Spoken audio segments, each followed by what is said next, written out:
Hello everyone, आपका स्वागत है हमारे यूट्यूब चैनल एजुकेशनल नॉकआउट्स पर। आज हम फाइलम सीलियंट्रेटा के बारे में पढ़ेंगे। वीडियो पसंद आए तो वीडियो को लाइक कीजिएगा और हमारे चैनल को सब्सक्राइब कीजिएगा। फाइलम सीलियंट्रेटा को हम फाइलम नाइडीरिया के नाम से भी जानते हैं। ग्रीक में कोलोस का मतलब होता है होलो, एंट्रोन का मतलब होता है इंटेस्टाइन। अब हम इसके जनरल कैरेक्टरिस्टिक्स के बारे में पढ़ते हैं। Coelentrates are metazoa or multicellular organism or animals with tissue grade of organization. Coelentrate multicellular organism होते हैं। देखिए, सिंगल सेल ऑर्गेनिज्म और मल्टीसेल्यूलर ऑर्गेनिज्म क्या होते हैं। सिंगल सेल ऑर्गेनिज्म में एक ही सेल शरीर के सारे काम परफॉर्म करता है, जैसे खाना खाना, उसे पचाना और रिप्रोडक्शन करना। जबकि मल्टी सेल्यूलर ऑर्गेनिज्म में अलग अलग सेल अलग अलग कार्य करते हैं। These are aquatic animals, solitary और कॉलोनियल। ये जलीय जीव होते हैं, पानी में पाए जाने वाले जीव। सॉलिटरी मतलब अकेले पाए जा सकते हैं या कॉलोनी में भी पाए जा सकते हैं। बॉडी रेडियली और बाई रेडियली सिमेट्रिकल होगी with oral aboral axis. Radially symmetrical क्या चीज़ होती है? रेडियली सिमेट्रिकल का मतलब होता है जैसे पिज़्ज़ा को हम सपोज करिए 8 टुकड़ों में काटते हैं, तो उसका हर एक टुकड़ा, हर एक पीस सिमिलर होगा अपीयरेंस में, उसे कहते हैं रेडियली सिमेट्रिकल। एक होता है बायरेडियल सिमेट्रिकल। बायरेडियल सिमेट्रिकल क्या होगा, जैसे हम एक फ़िश को हम बीच से काटते हैं तो वो 2 हिस्सों में कटेगी और दोनों हिस्से सिमिलर होंगे। इससे ज़्यादा हिस्से में कटेगी तो वो एक जैसी सिमिलर अपीयरेंस नहीं देगी। Exhibit cell tissue grade of organization, that is cell specialized for different function remain scattered. Body wall diploblastic. Diploblastic का मतलब क्या होता है? शरीर का विकास 2 लेयर से होता है। डिप्लोब्लास्टिक में 2 लेयर्स होते हैं, जैसे कि नाम से ही पता चल रहा है। With an outer layer of epidermis. Epidermis को हम एक्टोडर्म भी कहते हैं, and an inner layer of gastrodermis और endoderm separated by a non-cellular jelly-like cementing layer of mesoglea, which may be fibrous with wandering amebocytes in higher forms. देखिए, हम किसी भी प्लांट का ये देखते हैं, ये एक टेंटिकल देख लेते हैं। इसमें आउटर लेयर एक्टोडर्म की होगी, ये आउटर लेयर एक्टोडर्म की होगी ब्राउन वाली, और ये इनर लेयर होगी मीजोग्लिया, और एंडोडर्म की होगी अंदर वाली लेयर, जो सबसे अंदर की साइड होगी। मीजोग्लिया में क्या होगा, इसमें छोटे छोटे अमीबोसाइट्स कभी कभी पाए जाते हैं। मीजोग्लिया का कार्य क्या होता है? Mesoglea separated by non cellular jelly like cementing layer. Non cellular एक नॉन सेल्यूलर लेयर होगी, थोड़ी सी चिपचिपी होगी, jelly like, and cementing layer. ये जैसे ईंटें, जैसे सीमेंट ईंटों को जोड़ने का कार्य करता है, वैसे मीजोग्लिया एक्टोडर्म और एंडोडर्म को जोड़ने का कार्य करती है। और ये क्या करती है? शरीर के अंदर माइक्रोफेजेस जैसी कोशिकाओं का विकास करती है, जिसकी वजह से इसमें इम्यूनिटी पैदा होती है, जो कि इसे इन्फेक्शन से बचाती है। एक तरह का इसके लिए सुरक्षा कवच बनाती है। मीजोग्लिया का कार्य इसको इम्यूनिटी प्रदान करना होता है। The body wall encloses a single central cavity, the gastrovascular cavity or the coelentrate. देखिए, हम इसमें डायग्राम की मदद से समझते हैं। ये बॉडी वॉल जो है, ये है बॉडी वॉल, और ये गैस्ट्रोवेस्कुलर कैविटी में ये ओपन हो रही है।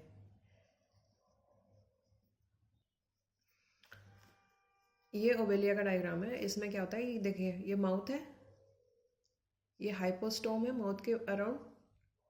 ये इस वाले डायग्राम में इधर भी देखते हैं, ये ट्रांसवर्स सेक्शन है और ये एक फिजिकल सेक्शन है। देखो, ये माउथ है,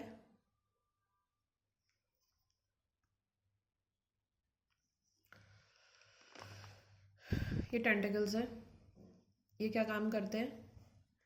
ये जो फूड होगा, जो पानी में जो फूड इसके पास स्विमिंग करके आएगा, तो ये उसको पकड़ लेते हैं अब हाइपोस्टोम पे थोड़ा चिपचिपा सा एक पदार्थ होता है, ये हाइपोस्टोम है, ये हाइपोस्टोम है। हाइपोस्टोम पे थोड़ा सा चिपचिपा पदार्थ होता है, ये उसको पकड़ लेता है, टेंटिकल्स उसको पकड़ लेंगे और फिर हाइपोस्टोम पे वो आके चिपक जाएगा। देन माउथ के थ्रू ये गैस्ट्रोवेस्कुलर कैविटी में एंटर करेगा, फूड यहाँ पे एंटर करेगा। गैस्ट्रोवेस्कुलर कैविटी को हम सीलियंट्रोन भी कहेंगे और it act as a digestive tube and has a single opening to the exterior which serves both for intake of food and ejection of undigested residue। इसी से फूड अंदर जाएगा, क्योंकि इसमें एनस तो होता नहीं है, तो इसी से फूड अंदर जाएगा और इसी के द्वारा फूड बाहर आएगा। The anus being absent, this opening is called mouth. Mouth is situated on a hypostome and is surrounded by tentacles. अभी हमने पढ़ा है, डायग्राम में देखा है, हाइपोस्टोम पे एक थोड़ा सा चिपचिपा सा पदार्थ होता है जिस पे फूड चिपक जाता है। टेंटिकल्स फूड को पकड़ते हैं और हाइपोस्टोम पे फूड चिपक जाता है और फिर वो माउथ के थ्रू गैस्ट्रोवेस्कुलर कैविटी में एंटर करेगा। वहाँ ही उसका डाइजेशन होगा, जो भी होगा, और जो एक्सक्रीटरी मटेरियल होगा वो माउथ के ही थ्रू वापस आएगा। These possess batteries of stinging cells or nematocysts that serve for adhesion, offense, defense and food capture। देखिए निमेटोसिस्ट का क्या कार्य करती हैं, ये इसको डिफेंस भी करती हैं, फूड कैप्चर भी करती हैं और इसको बचाती भी हैं। फिजिकल एनवायरनमेंट से भी इसको बचाती हैं, जो इसके लिए नुकसानदायक चीज़ें होती हैं उनसे इसे बचाती हैं। एसिलोमेट होगा animals because they do not possess a second body cavity the coelom, इसमें सीलोम तो होगा ही नहीं। Excretory, circulatory and respiratory organs are absent, ना ही इसमें कोई एक्सक्रीटरी ऑर्गन होगा क्योंकि एनस भी इसमें एब्सेंट है, सर्कुलेटरी ऑर्गन भी कुछ है नहीं और रेस्पिरेटरी ऑर्गन्स भी इसमें नहीं होता। Muscular system includes circular and longitudinal muscle fibre of endotheliomuscular and epitheliomuscular cells respectively. Locomotion is brought about by smooth muscle fibre. देखिए लोग इसमें सीलिया प्रेजेंट नहीं होती है, तो लोकोमोशन कैसे होगा, जैसे फिशेस में होता है ना, उसमें स्मूथ मसल्स होती हैं फिश में, कुछ फिश में फिन्स नहीं होते और वो उसकी फ्लोट कैसे कर पाती है, अपनी मसल की स्मूथनेस की वजह से वो फ्लोट कर पाती हैं, स्विम कर पाती हैं। तो वैसे ही इसमें भी होगा। Digestion is both extra cellular inside gastrovascular cavity and intracellular within nutritive cells of gastrodermis। बाहर भी होगा, गैस्ट्रोडर्मिस की लेयर पे भी डाइजेशन होगा। Nervous system consist of one और more networks of nerve cells. Nervous system में नेटवर्क्स होगा, एक या एक से अधिक नर्व सेल्स का नेटवर्क होगा and nutrients located in the ectoderm and endoderm. अभी हम डायग्राम की हेल्प से देखते हैं। देखो ये मेड्यूसा की बड है और इसमें ये है इसका एक्टोडर्म इनसाइड, एंडोडर्म ये रहा, इधर बाहर की साइड वाला एक्टोडर्म है और अंदर की साइड वाला एंडोडर्म है। और ये रहा इसका network, longitudinal section of gonangium. Sense organs are ocelli and statocyst. देखिए सेंस ऑर्गन्स ओसेली और स्टेटोसिस्ट होंगे। ओसेली का क्या कार्य करती है, प्रकाश के प्रति संवेदनशील होती है ओसेली। जैसे लाइट आती है उसकी तरफ को ये फ्लोट होने शुरू हो जाते हैं, जैसे सनफ्लावर में होता है ना, वो उसमें ओसेली सेल्स पाए जाते हैं। और स्टेटोसिस्ट का कार्य क्या होता है, स्टेटोसिस्ट शरीर का संतुलन बनाए रखने में कार्य करती है। Skeleton is of common occurrence either as exoskeleton or endoskeleton. The two types of individuals are found, polyps and medusae. Polyps are sedentary. Sedentary क्या मतलब होता है, sedentary का मतलब होता है जैसे पानी में किसी भी चीज़ से चिपक के रह जाते हैं। sedentary का मतलब होता है ठहराव। जैसे पानी में कोई पुराना प्लांट पड़ा हुआ है या कोई रेसिड्यू पड़ा है या कोई प्लांट बॉडी पड़ी हुई है, उस पे जाके ये चिपक जाते हैं, अपनी जगह से नहीं हिलते। Cylindrical and asexual zooid. Medusae are free swimming, ये कहीं भी चिपकते नहीं हैं। बेल शेप्ड और umbrella shaped and sexual. Reproduction is both asexual and sexual. Asexual reproduction by budding और fission and form colonies. Polyps में एसेक्सुअल रिप्रोडक्शन पाया जाता है। Sexual reproduction by forming gametes. The egg usually develop into a ciliated larva known as planula larva.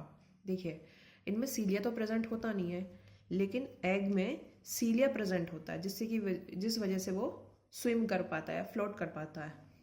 Life history exhibit the phenomena of alternation of generation और metagenesis, in which the asexual polyploid and sessile generation alternates with the sexual pseudozoid free swimming generation।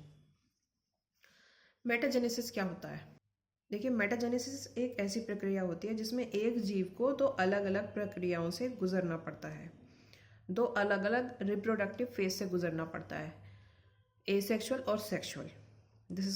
This is all about phylum Cnidaria.